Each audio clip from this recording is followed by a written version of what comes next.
दोस्तों, जनवरी 2025 के आते ही गवर्नमेंट ने एट्थ पे कमीशन को लेकर अलाउंस कर दिया था। पर मैं ये बात अब क्यों बता रहा हूँ, ये तो आपको मालूम है। तो चलिए बात करते हैं मुद्दे की। पे कमीशन का फोकस सिर्फ सैलरी पर नहीं होता, पर्क से भी रिलेटेड होता है, अलाउंस से भी रिलेटेड होता है और फैसिलिटी से भी रिलेटेड होता है, जिसमें एट्थ पे कमीशन में CGHS की सुविधाएं बढ़ाई जा सकती हैं। CGHS यानी central government health scheme. Eighth pay commission में सिर्फ सैलरी नहीं बल्कि उसमें सरकारी कर्मचारियों की हेल्थ इंश्योरेंस, TADA, महंगाई दर, पेंशन में भी सुधार होने की संभावना है। उम्मीद की जा रही है कि सरकार जल्द ही 8वां वेतन आयोग का गठन कर सकती है। ऐसे में उम्मीद की जा रही है कि सरकार जल्द ही CPC केंद्रीय वेतन आयोग का गठन कर सकती है। अनुमान के आधार पर 2 बड़े बदलाव बताए जा रहे हैं। सरकार ने जब 8वां वेतन को लेकर घोषणाएं की है, तब से फिटमेंट फैक्टर को लेकर अटकलें लगाई जा रही हैं। बताया जा रहा है कि फिटमेंट फैक्टर के आधार पर ही कर्मचारियों की सैलरी में वृद्धि की जाएगी। 7वें वेतन आयोग में फिटमेंट फैक्टर 2.57 था, जिसके तहत न्यूनतम सैलरी 7,000 से बढ़कर 18,000 हो गया था। 8वें वेतन आयोग में फिटमेंट फैक्टर को 2.86 या इससे अधिक होने की चर्चा है। अगर ऐसा होता है तो न्यूनतम सैलरी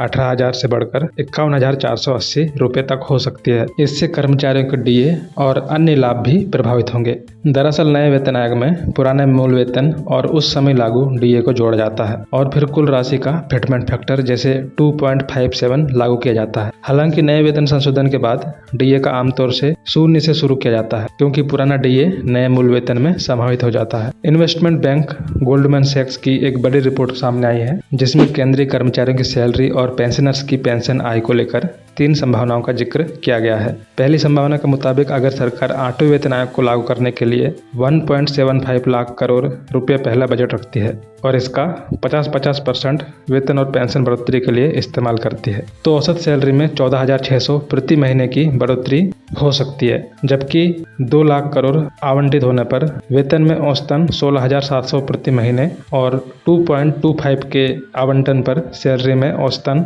18,800 प्रति महीने सैलरी में बढ़ोतरी हो सकती है। ऐसा माना जा रहा है कि फिटमेंट फैक्टर में 2.86 हो सकती है। JCM स्टाफ ने अपनी सलाह में कहा था कि 7वें वेतन आयोग के दौरान फिटमेंट फैक्टर 2.87 रहा था। ऐसे में इस बार इससे कम नहीं होना चाहिए। वहीं JCM स्टाफ ने कहा लेवल 1 हो या फिर 6, सभी के लिए बराबर फिटमेंट फैक्टर अपनाया जाए। आपको बता दें 7वें वेतन आयोग के दौरान लेवल 1 के लिए 2.57 रहा था, लेवल 2 के लिए 2.56% रहा था, लेवल 3 के लिए 2.67% रहा था और लेवल 4 के लिए 2.72% फिटमेंट फैक्टर रहा था। उच्च स्तर पर 7वें वेतन आयोग के लिए फिटमेंट फैक्टर 2.81% रहा था। इससे पहले 7वें वेतन आयोग का गठन 2016 में किया गया था। इसकी अवधि 31 दिसंबर 2025 को समाप्त हो रही है। 7वें वेतन आयोग के दौरान केंद्र सरकार ने वेतन और पेंशन वृद्धि के लिए 8.02 लाख खर्च किए थे। गोल्डमैन सैक्स रिपोर्ट के अनुसार सैलरी में 8वें वेतन लागू होने के बाद 14,000 से 19,000 रुपए प्रति माह महीने की बढ़ोतरी हो सकती है। जानकारी के लिए आपको बता दें, यदि किसी कारणवश